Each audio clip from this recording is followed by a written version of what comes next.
Because just due to the nature of how one-day click and incremental work, kind of like we said earlier, one-day click is only giving credit to people who clicked within 24 hours.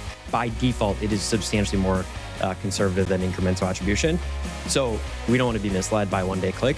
What should we do? That third data point that I'm alluding to is split it down to evergreen and promo ads.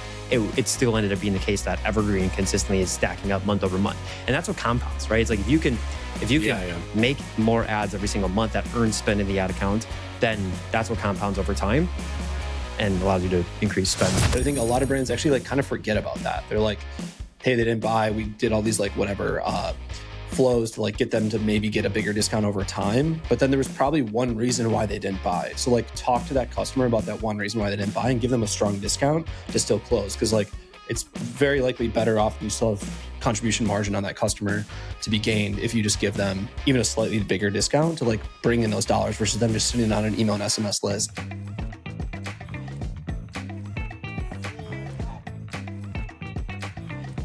And now, let's take a listen to the Scalability School podcast. Welcome back to another episode of the Scalability School podcast. Andrew is allowing me to have the absolute honor of introducing the podcast, opening it up for reasons that he will describe shortly. He sounds beautiful, but he's going to let me open this sucker up. We have a couple of topics to jump into today. We're going to talk about incremental attribution. We're going to talk about creative cohorts. And if we are blessed and lucky, Zach Stuck will be joining us for the back half of this. Well, to talk about scaling ad spend. It's going to be dope. Look, as you can hear, I'll sing you a little with my husky voice. I'm in the mood for love. That's where I'm at right now. With my bad voice. I've lost my voice, but it's not totally gone. I just sound like I'm struggling to breathe, which is true. So, and my laughs sound like I've been smoking for 40 years. Other than that, doing great, feeling great. These are aura points. You're just stacking aura points right now with that. So much aura.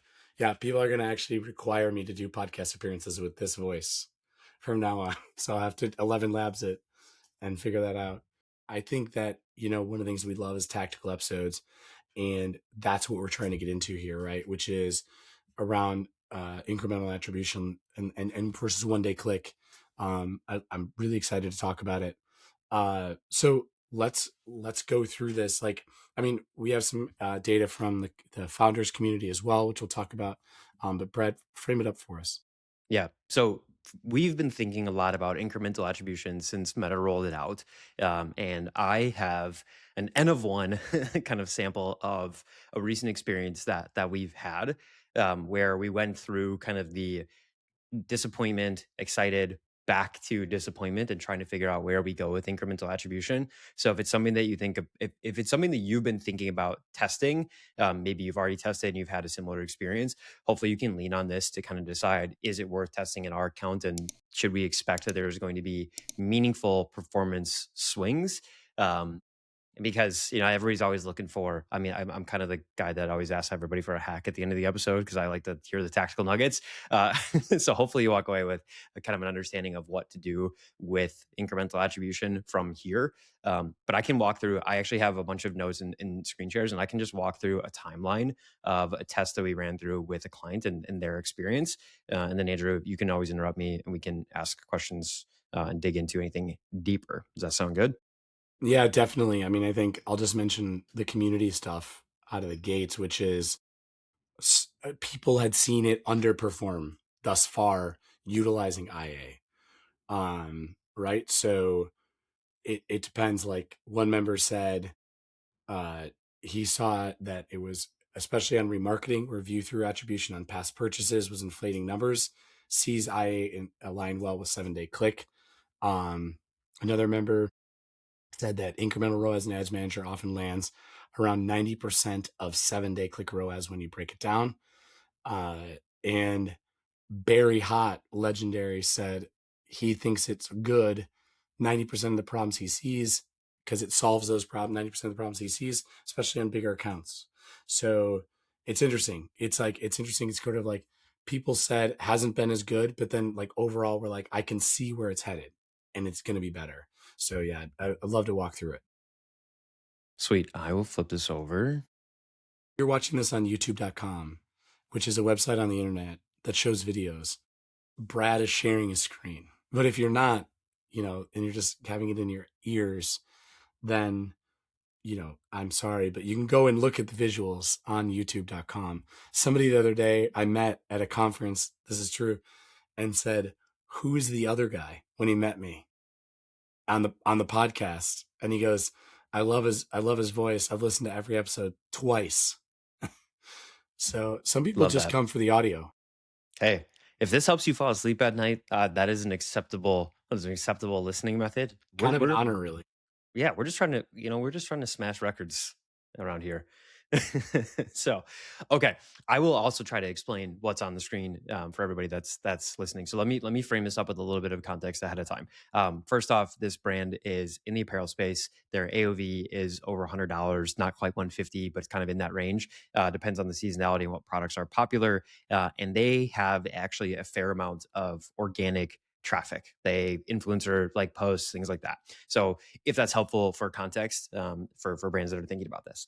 So the beginning of the year, we went through a bunch of different things with this brand, and we started to test meta conversion lift studies directly in the platform to try and tease out how incremental is meta, et cetera, et cetera. So here's what I can tell you. Their average 1-day click ROAS, which shows up here as a 3.12 for the account, or basically year to date up to this point, is very, very close to the actual conversion lift data results that we got back from Meta. So there's like almost no difference between their 1-day click and the incremental number that we got back from Meta. So that's encouraging, because that means that we can use 1-day click as this, I don't know if barometer is the right word. We can use it as a temperature check to say, hey, if we're going to hold our performance accountable to something, this 1-day click number is reasonable for them. And 1-day click is probably, like I said, for the organic traffic reasons that I mentioned, 1-day click is probably more applicable to them than the average account, where 7-day click, I think there's this stat that's floating around recently, which is 7-day click kind of underreports by 15 to 20%. We generally see that except for this account. So just kind of framing that up. So we ran a conversion study to start the year, came back and basically said, hey, your 1-day click ROAS number is basically your incremental number, which is different than incremental attribution. Those are different things. So just framing that up. So what we did is we ran through that conversion test, and we started to get through the rest of the Q1. Q2 rolls around, beginning of Q2 rolls around, end of March, and we want to say, hey, incremental attribution, we're starting to see some success in other accounts. We're hearing about it. Meta's starting to suggest it a little bit more. We want to actually test if this is going to be successful or not. So what we do is we take our top performing campaign on a 1-day click basis, and we split out and have an additional cell for incremental attribution and throw them both into the conversion lift study. So that's the test. It's 1-day click versus incremental attribution with a holdout for each of them. So that's kind of test design. We go through the first week of performance, and incremental attribution itself looks terrible. Well, I have a tweet thread about this. If you go to my Twitter, you can find it, and it just looks miserable. And I'm like, should we turn this off? Like, I'm really like nervous that this is not going to pan out. But no, we decided to commit to this and set up the test. So like, let's give it more time. Week 2, 3 roll around, and the conversion lift results inside of Meta are reporting much, much better now in favor of incremental attribution. So I'm starting to feel good. I see, hey, 1-day click on it looks good. Incremental attribution looks good. The conversion lift study results look good. They use MTA data as well. So they use Triple Whale, but your North Beam would be a comparable. It's like, that also looked good. So everything was checking out that this was looking really good.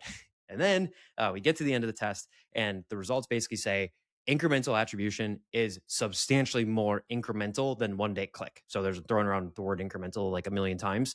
So if it's worth digging into that further, I can. But basically, incremental attribution was performing way better than 1-day click ROAS. So we say, okay, we feel pretty confident in these results. Now it's only one test, and so maybe it's worth repeating. It's on one SKU and a subset of hundreds of SKUs. So before we roll this, maybe before we roll it out aggressively or just like blanket account wide, we kind of want to go campaign by campaign. So we start to roll it out to several more campaigns.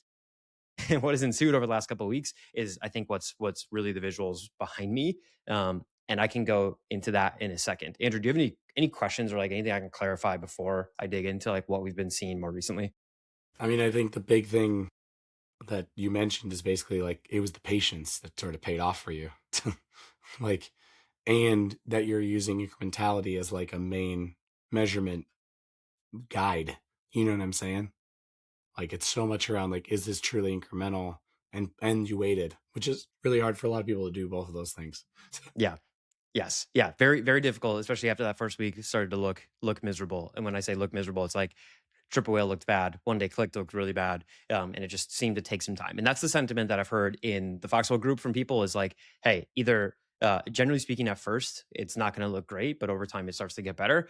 And then the sentiment I've been hearing lately is that it starts to fall off. And that's where these graphs start to come in. So I'm going to try to zoom in a little bit here and I'll kind of show you the change. So you can see kind of Q1, and this is the 1 day click versus incremental. The dotted line is incremental. So they're like very close in line. Like that's the thing to take away from this visual is that they are tightly knit. Correlated, not only correlated, but they're actually pretty close together. So 1 day click looks like incremental attribution. Incremental maybe ports a little bit higher, which I think you'd expect because 1 day click is very conservative.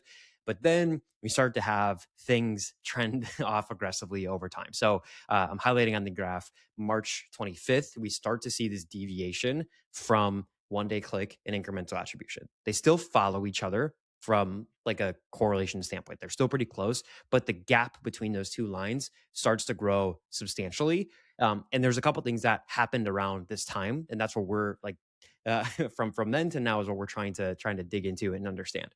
So the first thing that happened, which was at kind of the beginning of March, Meta says we are changing the way click attribution works.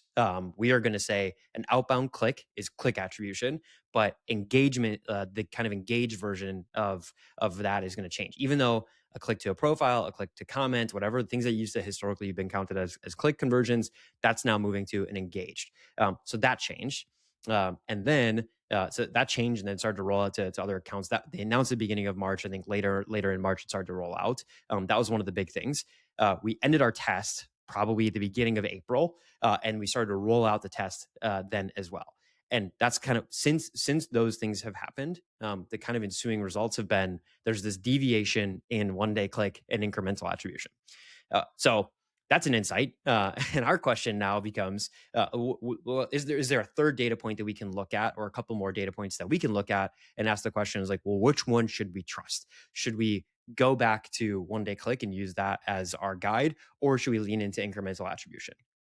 Because just due to the nature of how 1 day click and incremental work, kind of like we said earlier, 1 day click is only giving credit to people who clicked within 24 hours. By default, it is substantially more conservative than incremental attribution. So we don't want to be misled by 1 day click. What should we do?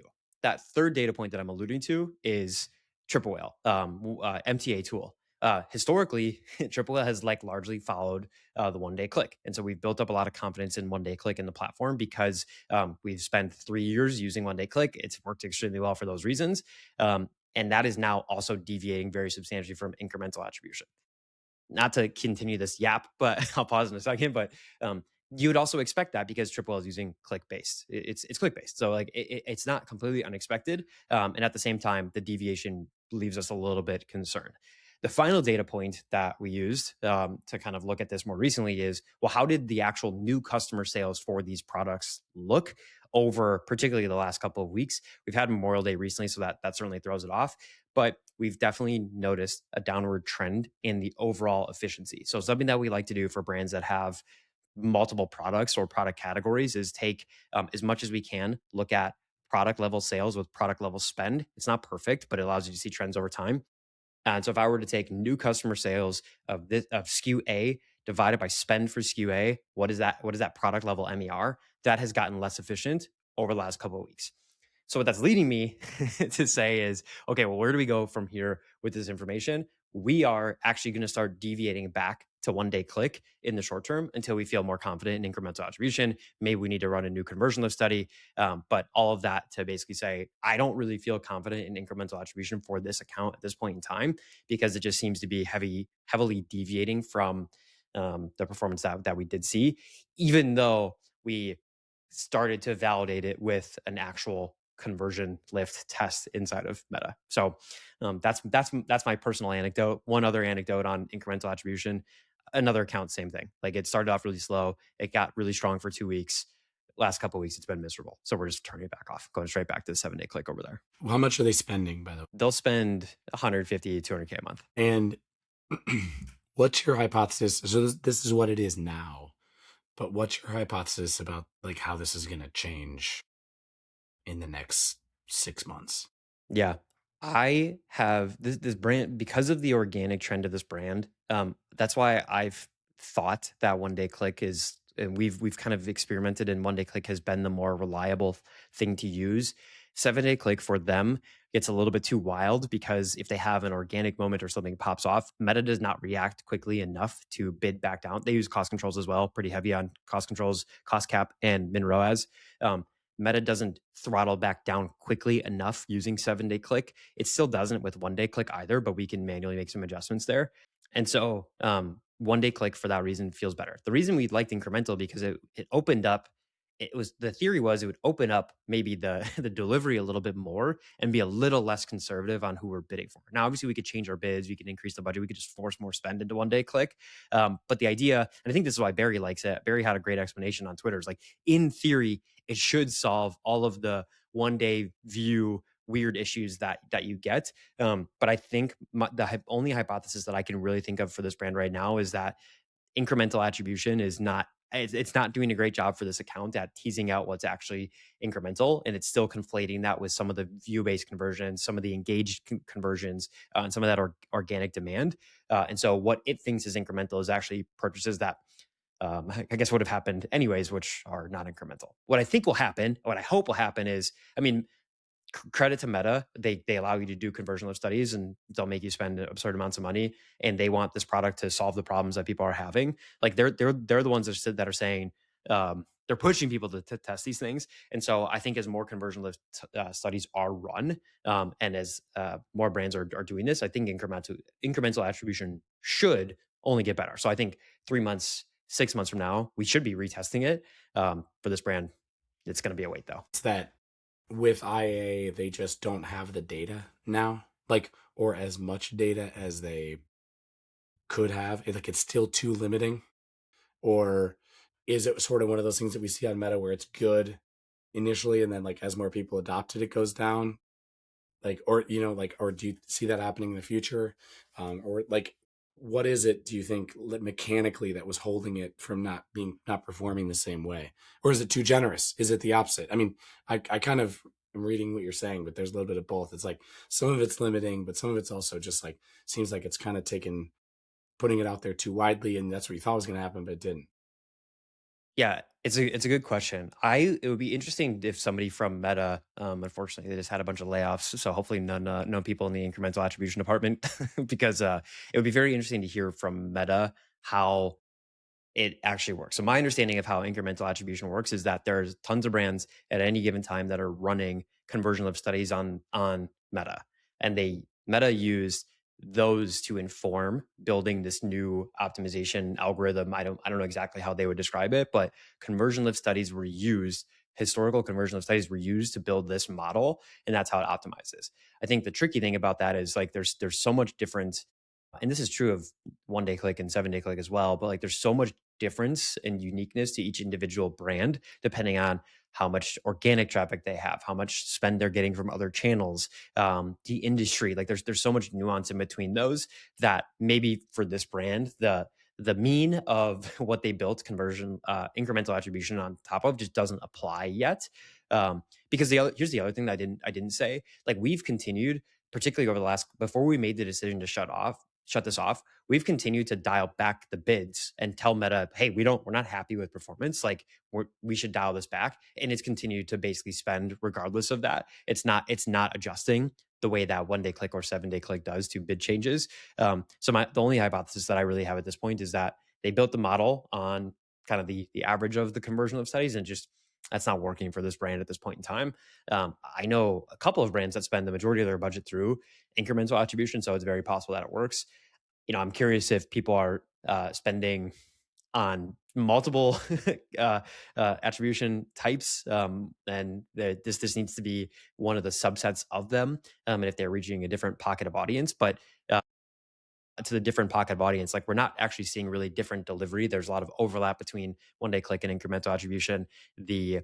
So there's a lot of overlap in reach, and then the net new visit rates was basically the same between them. It's not like we were reaching a bunch of new people by using incremental attribution. It was about the same rate, and for this brand, that's like 70% pretty consistently. Yeah, it's interesting. I mean, I think it's sort of in this weird, interesting phase where you hear a lot of people talking about it. There's a lot of hope in it. Do you think if you made this like 1 day click and you made it 7 day click versus incremental attribution, what do you think would happen? That's a good question. All right, friends, quick break. This episode of Scalability School is brought to you by Northbeam Incrementality, which honestly is so awesome. Let me just tell you a little bit about it. If you're a marketer, you probably agree incrementality testing is broken. It's insane. You got to do all this crazy stuff. But with Northbeam, you do it right in the platform. It builds tests using your own MTA data, launches them directly in the ad platform, and automatically monitors them throughout the test. And if something threatens validity, you're alerted to it within Northbeam before it ruins the results. The really nice thing is it solves all these problems you hear about incrementality testing all the time, like labor, spreadsheets, statistical reference. Designing tests is normally so slow, right? And error prone. So with Northbeam incrementality, it's automated and accurate, and your team is able to spend with confidence. Give it a shot with Northbeam incrementality. Really, the future of incrementality is here, and Northbeam has figured out a way to make it easy for you. Do you think if you made this like 1 day click and you made it 7 day click versus incremental attribution, what do you think would happen? That's a good question. That's what I'm kind of like struggling with, generally speaking, right now is um, the difference between a 1 day and a 7 day click obviously changes the way that Meta delivers. Because we use cost controls, generally speaking, the question that I would go back to is, okay, if they're not reach, if there's overlap between the different attribution methods and who you're going to reach, then there's like not a ton of value in that. Because if I wanted to use 7 day click because it was going to bid more aggressively than a 1 day click, well, the alternative thing I could do instead of switching from 1 day click to 7 day click is just open the bids or spend more forcefully. Like I could just be more aggressive. Now you can make the argument that, okay, more data in a 7 day click maybe makes Facebook optimize a bit better, Meta optimize a bit better, and allows them to be more efficient. I've just not really seen that to be the case, especially when you have a brand that's consistently getting through learning. And in this case, it's just been more effective to use 1 day click because it doesn't go for those, especially with the way that they changed click based attribution to be actual link click as opposed to on all kinds of clicks that are whatever you could qualify as a click. Yeah, I don't know if that answers your question, but I have my hypotheses around all of it. I mean, what do you think about the overall change with like the definition of clicks and like link clicks and stuff? Like, do you think it's been a net positive, or do you think it's a net positive overall? What's your I think thinking? it Because should it be. seems like it's. I mean, I think it should be too, but it seems like it's in the short term like really screwed up some results because it was optimizing on one thing and it's like almost had to relearn. I would assume that through like Gem and Lattice and all this, like one of the signals is this definition, and that's changed, right? And so like that's that's screwed things up to a degree. I don't Yeah. know. What do you think? Yeah, I think that's right. It's definitely causing I think more confusion in the short term, and especially for brands that are on cost controls, right? Like you went from bidding on a very specific type of click, and that changed. And if the amount of conversions that were coming through changed by 20%, you have a completely different bid that you need to adjust for now. And so again, I think like short term volatility, but in the long term, I think it's the right thing to do because one, it adds like way more clarity for an advertiser setting up a campaign from scratch. It's like what they're actually giving Meta credit for. And then two, I think generally people will agree that if you had to go rank order what's actually incremental, it's a click is probably the most incremental, most commonly of an engagement of some kind. So a click to a social profile. And so I should redefine that. An outbound click is probably the most incremental.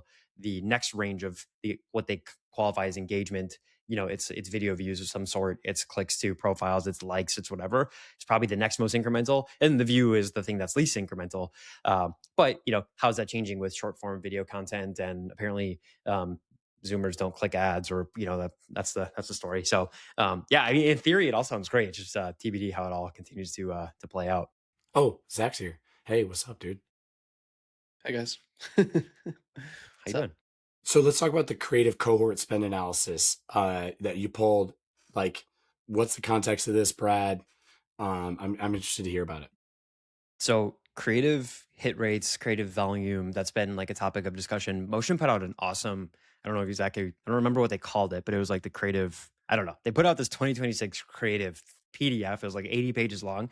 And it was awesome because it showed like, here's what the biggest brands are doing from a creative volume perspective and by industry. And then also it said like, here are the types of ads that brands are running because they have this AI tagging. That's awesome. And so we've been thinking about that a lot. We've been looking at a lot and kind of using that as a benchmark for, okay, how much are our brands launching on creative on a monthly basis? And what does that mean? But I think we talked about this in a recent episode. I feel like there's like this sentiment building in the Twitter sphere for D2C where it's like people are kind of getting frustrated with the volume game a little bit.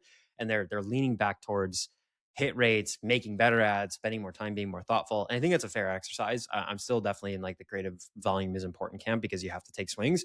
And at the same time, you want those swings to be calculated. But I don't think anybody would say it shouldn't be calculated. But that's a separate topic. In any case, the thing that we've been thinking about and trying to map back to is this idea of viewing our creative through a cohort lens. And I think I'm not sure if this is in there might be like a creative kind of report in what you and Kurt built, Andrew, but it might be more of a CPMR related thing. It's like the creative cohorts and their CPMR, which is sick. It's a really cool view. But what we basically want to know, the question we're trying to answer is like, where did our spend come from this month? So in May, was it ads that we launched in May, or is it everything that we've had in the ad account historically? And then I can go back and I can look and I could say, okay, if our entire ad account is made up from spend from ads that were launched last year, all the new shit I'm making is going to waste. Like we are not doing a good job at making new ads that are resonating. And then you could start to dig into the reasons why. So this is a bit of a surface view of like, okay, are we making the right things? Are we actually progressing? And I have an example of what this looks like. So I'm sorry for the non-YouTubers, but I'll flip my screen over again and we can look at this. I realized I didn't update the previous document properly. So I have a different looking one here. Sorry, you blame Claude for the visual. The data is accurate though. So I'll try to describe what's here. Can you guys see this okay? Yeah. So what you'll see is we've got spend by month. So January, 300 grand, February, 400 some grand, March, 300 grand, April, 289, May, 258 so far. We've got some time left in the month. So this cohort view is what we've been finding really valuable. So if we look at January, we can see how much spend in January was made up from ads that were launched last year in this case, and ads launched in January. And in this case, about 10% was from ads in January. And I guess what you're looking for when you're looking at this is that the month that you're currently in and previous months are making up like a reasonable percentage, because there's two things that would be an issue. If January here, which is 90% pre-January, like if we're looking at May and it was all ads launched last year, be like, fuck, what have we been doing? What have we been doing this entire year so far? We haven't made any ads that are working. And then that's the trigger to go look into that. It's using this. You shouldn't just look at this and not do something with it, but you're trying to find insights to actually go do something with this. But the other thing to consider is, well, if all of your spend is from ads that you launched in this month or in the previous month, I mean, there's some caveats to this, but you might also be concerned that like, okay, you're really over indexed on stuff you've launched recently. And you might want to continue to get new things in the pipeline because you don't want to become overly reliant on just a couple of outlier ads. I mean, outlier ads are good, but at the same time, you don't want to become overly reliant on this. And so this is just the view that we've been looking at to make sure, okay, are we launching new ads successfully? Are there any pockets that we can look into, right? Like May, this looks like one of the biggest months where in the same month those ads are getting to spend almost 20% and it's not even over yet. So like, did we do something recently that's hitting really well that we should be leaning more into? So just kind of sparks that. And if you wanted to run this, like Motion's not sponsoring this, but I can give you the prompt to go. You can just drop this in Motion and run in their little Runneth chat and it'll produce this for you, HTML graph and everything. Just kind of a cool way of looking at this and breaking it down. So basically what you're saying is, instead of doing cohort or creative sort of like by batches or like, hey, this was this batch, you're doing it by a monthly cohort. And that's how you're looking at them and categorizing them in order to make sense of the performance by each of those cohorts by month. Like it's a more linear package, makes it easier to understand. What we shipped in February is still good. And and then you're able to dig in and look at February and say, these are the things that ripped, that helped us scale. how do we go back and replicate some of the unlocks we had? That's essentially what you're getting at with this? Yeah, exactly. And there's this is a view in a certain way that you can look at it. If you're a motion user, you can go to their new launches report, and that'll give you a weekly version of it. It doesn't look exactly like this, but it'll give you a weekly version where you can expand and contract. And what you want to do, I mean, we've talked about. I feel like scalability school needs to take a lot of credit for like spend velocity as something to lean into. I know Zach, that was something that you mentioned a ton last year, like spend velocity and things picking up quickly. But like if you launched ads in the last week that became the top spender, that's the signal to lean into. Is like, okay, did we hit on a seasonal moment that's relevant, or is there something lasting in here that we can go recreate and lean into and do more of? And this is just another way of looking at that. So there's the weekly view of it, but it's basically just like forcing you to reconcile. If you're a brand owner and you are hiring create, like let's say you're a brand owner and you have a creative agency and you hired them in March, and you pull this report and all of the spend is going through shit you've created, like that's, there's obviously different ways of looking at it, but like that's the question to go ask and say, it's like, hey, is anything you're making actually producing like net new spend in the Sure. account? This one has seasonal swings, so like that's why this is changing so much, especially recently. I love it. I don't have any questions on this. Zach, do you have questions on this? No, it makes a ton of sense. We do this kind of like end of month report every month that our like creative ops manager and our VP of performance creative put together that's similar to this, and then just goes a bit deeper where we see the difference between what we call like breakthrough ads versus scaled ads. Which breakthrough is like, does it hit $2,000 in spend within a 7-day period at the North Beam 1-day click target goal? And so we kind of look at month over month over month where we're saying like, okay, how are we performing? How many ads are actually breaking through or scaling this month versus previous months? And it's almost like a maybe one step deeper, maybe one step above. I don't really know like the best way to describe that, but yeah, I mean, this is super important. It's like, what did we miss? And like, what is the longevity? It'd be really interesting to look at it over time too. So you're like, this is what it looks like now, but then what does it look like going forward? I don't know if I'm like explaining that right either, but the progressive like swing, like does each month end up turning into 10% of spend, or does it actually eat up like, ideally, is it a quarter? Is it 25% of spend for the first month and then kind of degrades down to like 10 and then holds at 10? That'd also be interesting too to see. Yeah, that's a great point. I mean, the reason that like the thing that inspired me to do this in the first place is we had a brand who was like, they were like generally bought into the idea of creative volume is important, but they wanted to like see the proof that it was working, and so they probably quadrupled their output through a bunch of like very thoughtful adjustments on the way that their internal team operated. So they took inspiration from kind of like ideas that we were sharing with them, and then they converted it into actual output.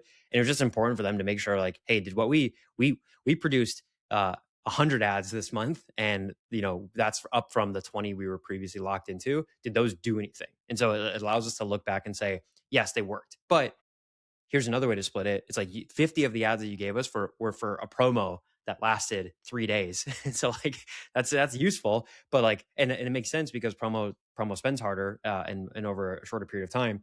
But you want to make sure that those evergreen ads that are still live in the ad account continue to actually produce, because then you've actually hit something and it's not just like a one hit wonder promo ad that you can't actually repurpose.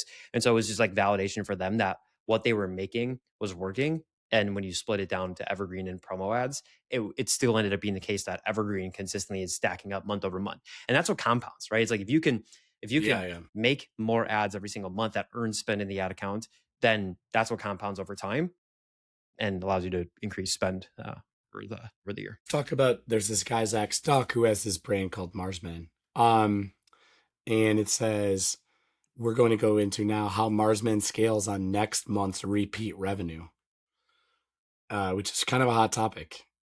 I feel like everybody wants to know. I mean, Yeah. headline. I mean, Zach, I want to go into this.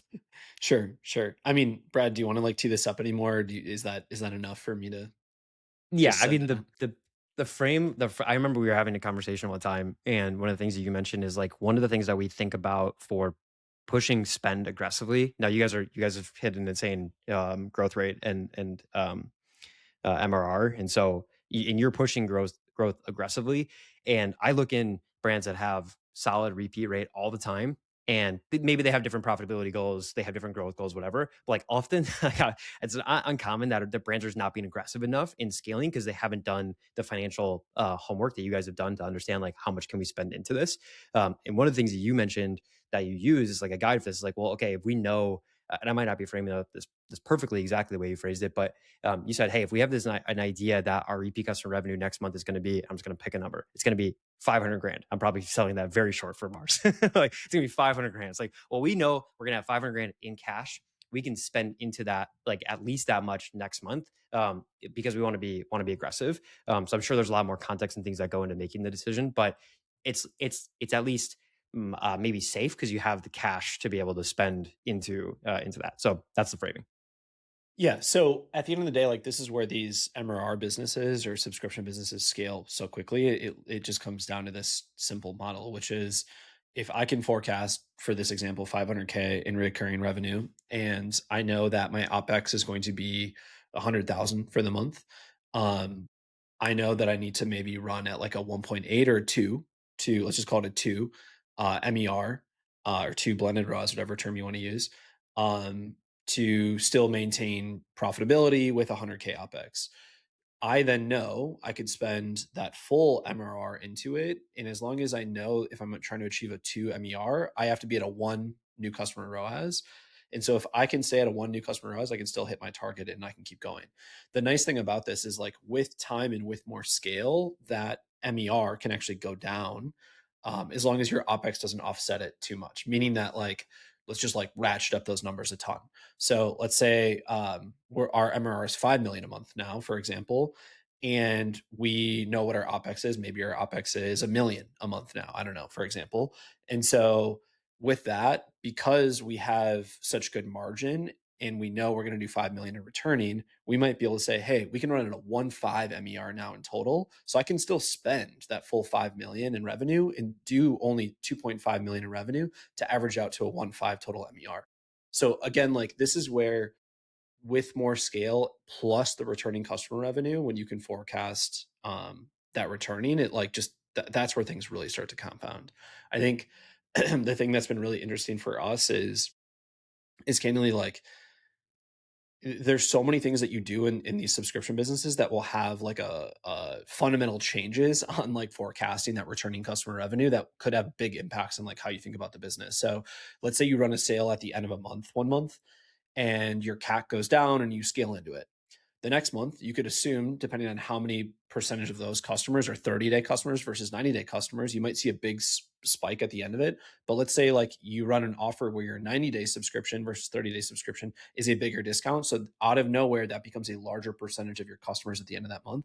You now are deferring all that revenue for 90 days on the back of the month, where then you're like, oh shit, I better plan my spend accordingly around those pockets. Also, like if you're testing different bundles, you're testing all sorts of stuff, like this can all have huge impacts on it. So I think like as much as reoccurring revenue is like a blessing, it can be a curse too, because there's so many different variables. If you are really doing a bunch of testing like we have been with Mars, where we're trying like different offers, different price points, 30-day, 90-day, 180-day subscriptions to kind of see like what is the sweet spot. All of those changes will then have an impact down 30, 60, 90, 180 days from now that you really have to like be careful with. And there's a lot of like assumptions that go into the model until you have like longevity. So, I mean, the smartest thing you can really do is like just be like, cool, we're going to sell a 30-day subscription. That's all we're going to sell. And we're going to scale into that because then there's no other crazy nuance that happens. The second you add a discount, additional discount or whatever, like that could actually impact your cohorts, which then resets all of your learnings on what's expected for returning customer revenue. But the simple math on it is when you know what your MRR is going to be and you have a good model built around it, like you can usually spend into that fully. In most of these brands that are scaling, the Groons of the world, IM8s, whatever, like they're looking at the returning customer revenue and saying, hey, if we're going to do 5 million this month in MRR, we're definitely going to spend at least 5 million in ads. Yeah. The issue, the point that you made that's you have to be careful with is when you add the 90-day is you've maybe maybe you rip a bunch of 90-day and all of a sudden you went from 100% is 30 days, 100% of your subscriptions are 30 days to 50% of them dramatically are 90 days.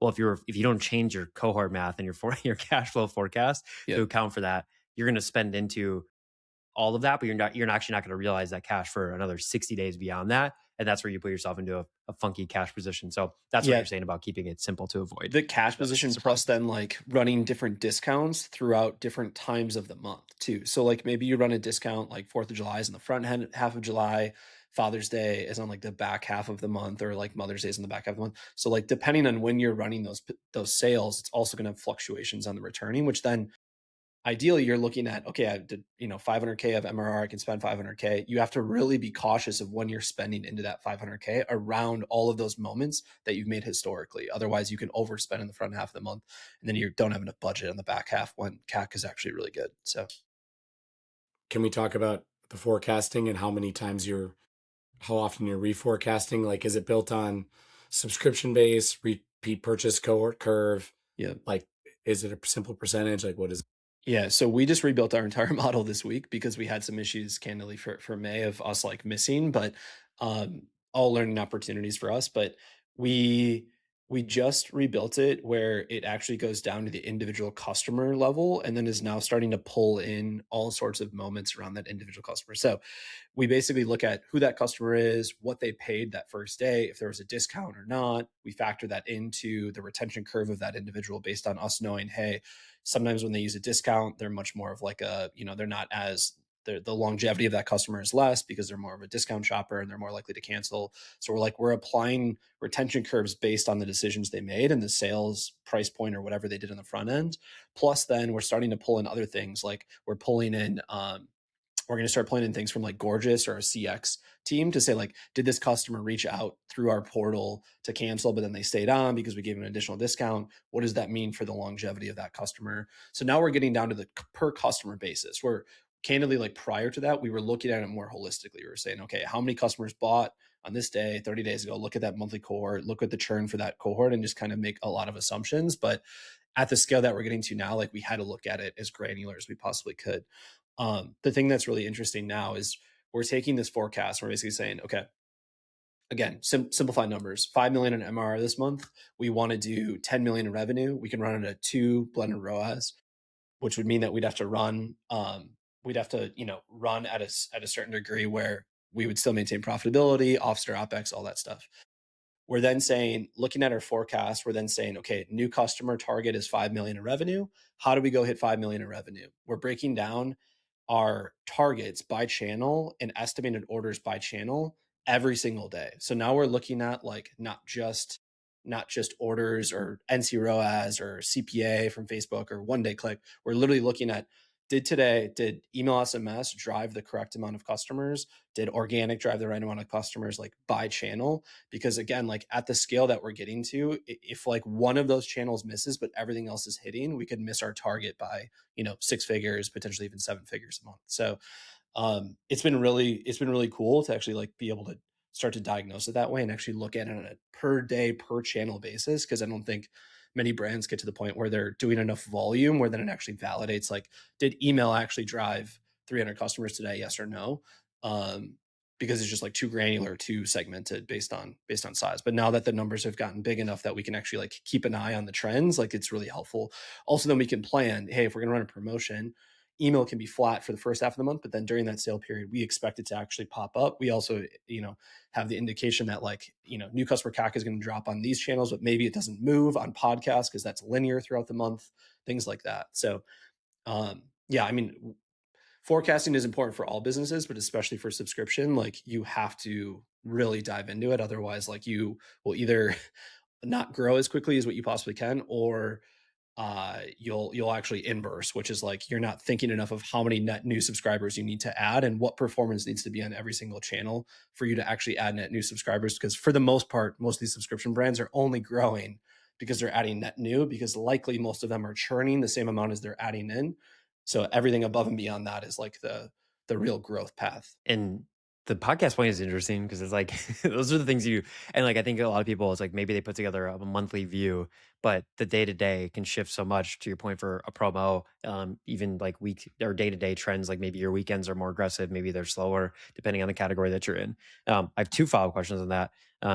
When you see that channel level performance, like maybe you can use two examples. You could use a meta example or the email example, or both. It's like if those are off, are you reallocating in the platform? Is it kind of like that's where the deep dive starts? Like, okay, meta is off. Okay, well, is there somewhere in meta that we can reallocate? And if it's like, nah, probably not. This is all shit. We got to go to somewhere else. It's like, are you making that daily decisions? Or are you zooming out over a longer period of time?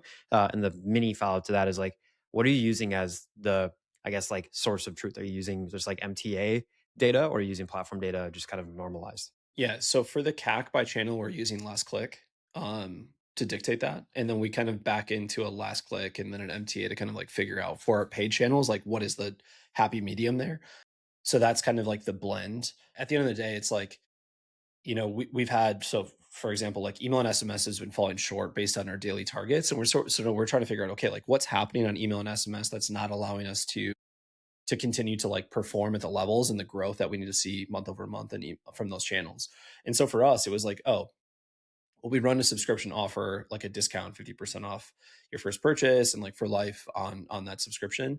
Um, but we don't really have that many like unique offers to add into email and SMS to get those extra pops or get the people that weren't willing to purchase. So there's one like tactic that we're about to start testing where basically if a customer is sitting in our ecosystem in our own channel list and they haven't converted over the course of like a 60-day period, we're actually going to start discounting single one-time purchase offerings. So normally we're not a one-time purchase brand. We're not trying to get any one-time purchases, but we have such big lists now that like there's all these people that just don't buy simply for the fact that they don't want to subscribe or they haven't gone on Amazon yet to buy on one-time purchase. So that's just like a way for us to be like, hey, we have this like dead list essentially of just people that have come into the funnel but haven't bought for some reason, that I think a lot of brands actually like kind of forget about that. They're like, hey, they didn't buy. We did all these like whatever flows to like get them to maybe get a bigger discount over time. But then there was probably one reason why they didn't buy. So like talk to that customer about that one reason why they didn't buy and give them a strong discount to still close. Cause like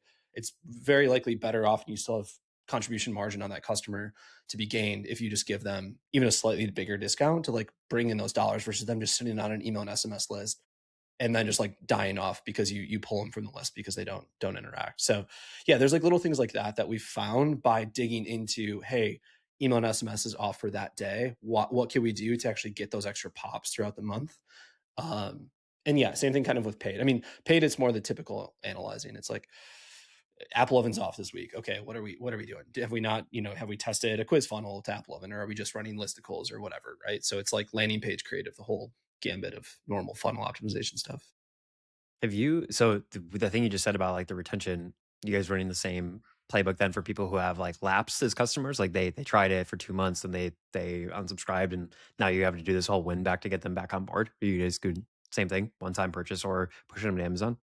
Yeah, same thing. Yeah, I think the biggest thing this week was just like, hey, we're not talking to these people that just don't want to buy because it's a subscription.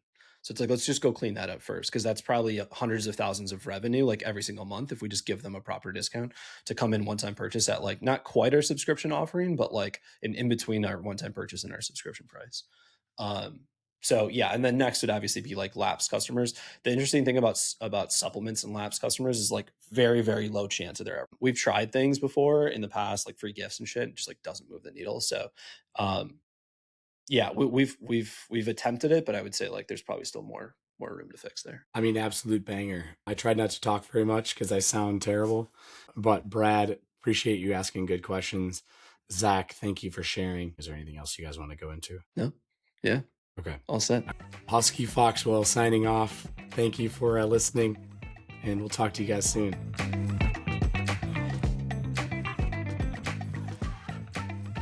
This episode is brought to you by the Foxwell Founders membership that Andrew and his wife Gracie run. It has been absolutely pivotal for not just the Homestead team, but the Easy Street Brands team. We've had, I don't even know how many members are currently in there that are part of our ecosystem. But when it comes to anything from learning ads to understanding what's going on to building an agency to knowing retention, it's been absolutely useful for our team when they get stuck or they need help to just go there and resource all the other experts. So definitely would recommend it for anybody that's looking to, take it a step deeper, try to get a little bit more knowledge on growth marketing and all the world D2C is. Yeah, I think one of the most incredible things about it is you can just like open up the Slack group every single day. You can pin your favorite channels for the topics that you care most about. And like every day there's going to be somebody who just like, because they want to contribute something valuable to the group, you can go learn something every single day and it's going to be extremely useful. there's some ballers in there that you just get like the benefit of learning from that. Like for the cost, like you couldn't pay them that for their time, but through the membership, like you get access to some incredible people and tons of resources. I mean, I think the biggest resource to me too is like the events that Foxhole Founders does. They've been able to do some, even in Wisconsin, even in the boring state of Wisconsin, which is pretty awesome. Getting people together in person and able to have really just like honest conversations of what's going on, what's working for them now, where they're at in their business, and knowing that there's going to be, like Brad said, some real killers in the space in this membership that can help and are willing to take the time and help. So that's been a huge part of why a lot of our team have really enjoyed it as well. And applications are now open if you're looking to join. So Foxhole Founders, foxholefounders.com. Go check it out. Go apply.